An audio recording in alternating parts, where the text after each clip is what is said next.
This is the video portion of this week's homework for informed consent. We are supposed to talk about how and why my document addresses the ethical purposes of autonomy and I think that says maleficence. I think that's right. I can't.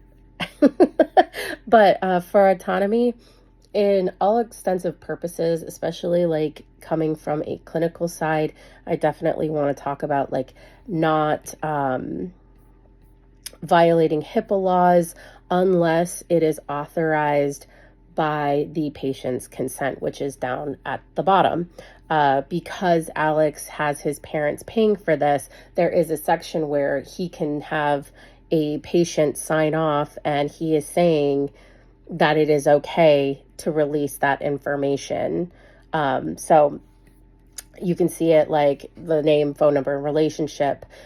That is for him to be signing consent that it is okay to release that information, or if it is left blank, that he is not allowing consent of his information to be provided to his parents. And then if you look into the professional, the confidentiality policy, that is basically covering that for any reason under the guise of the law, or if physical harm is going to be involved to any individual, the patient or anyone otherwise, that it is a legal requirement for me to, notify the authorities. How your informed consent is specifically crafted towards Alex. Well, again, like there is a section for his parents to sign if he wants to. If he doesn't want to, he doesn't have to.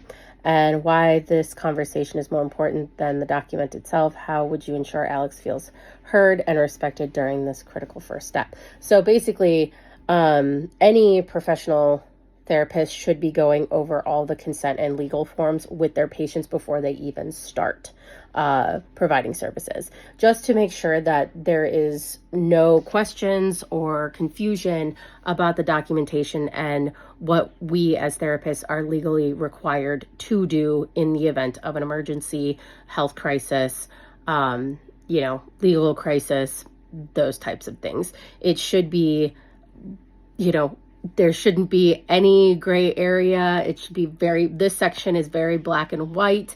And that is not only for the patient's protection, but really for the therapist's protection, as this is an ethics class. Yes, we ethically and morally want to make sure that we are doing the best care for our patients, but we also need to make sure that we are legally clearing ourselves and covering our quote unquote butts so that we also don't get sued or get arrested. So this was a very interesting section. I've never thought about writing one of these, but obviously these are very necessary. So I'm sure we'll be writing a lot of these in our future.